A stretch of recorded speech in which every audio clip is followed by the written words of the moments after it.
নমস্কাৰ ছাত্ৰ ছাত্ৰীসকল, আজি আমি তোমালোকৰ লগত আলোচনা কৰিম দশম শ্ৰেণীৰ প্ৰশস্তি পাঠটিৰ কেইটামান ইম্পৰ্টেণ্ট কুৱেশ্যন।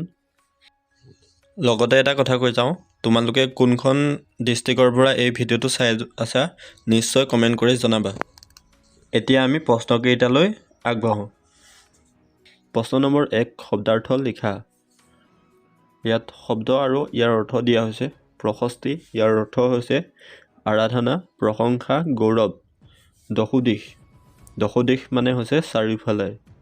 ধুলাই, ইয়াৰ অৰ্থ হৈছে বিচি বা বাদি।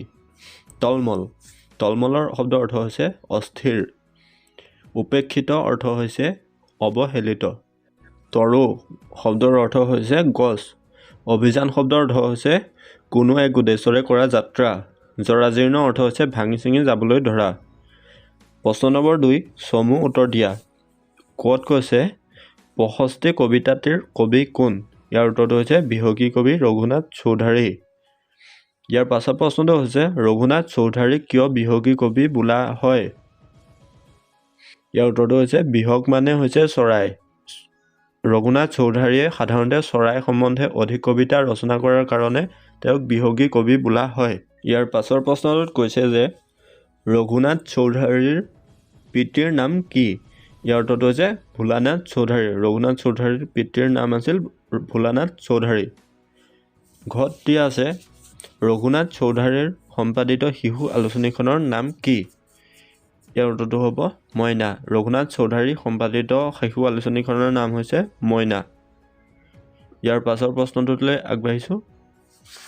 ইয়াৰ পাছৰ প্ৰশ্নটো হৈছে 9 নম্বৰ, ৰঘুনাথ চৌধাৰীৰ প্ৰথম প্ৰকাশিত কবিতা পুথিখনৰ নাম কি? ইয়াৰ উত্তৰটো হৈছে সাদৰী, যিখন 1910 চনত প্ৰকাশিত কবিতা পুথি।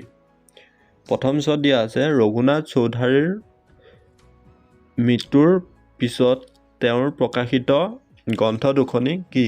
উত্তৰ দিয়া আছে মনাই বৰাগী কবিতা আৰু পাছতীয়া গল্পৰ গ্ৰন্থ।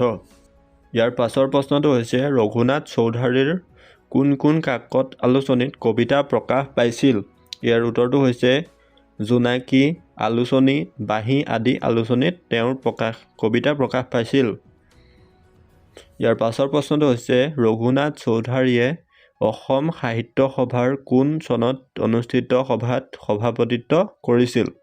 ইয়াৰ উত্তৰটো হৈছে 1935 চনত তেজপুৰত অনুষ্ঠিত সভাত তেওঁ সভাপতিত্ব কৰিছিল।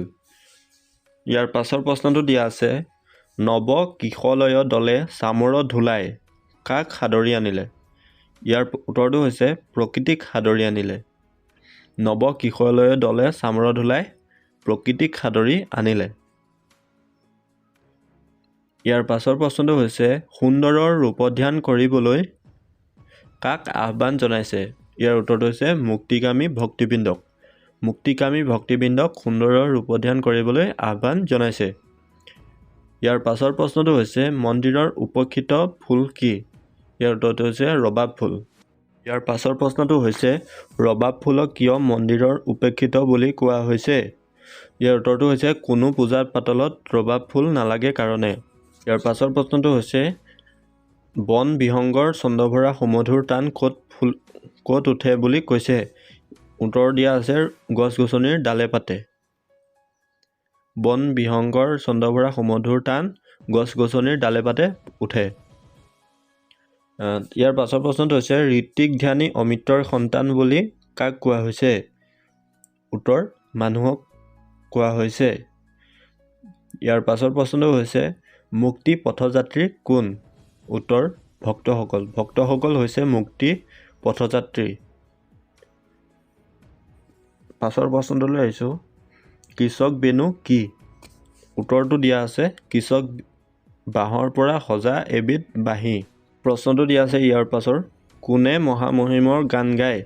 ইয়াৰ উত্তৰটো হৈছে মোহন কৃষক ৰেণুৱে মহামহিমৰ গান গায়।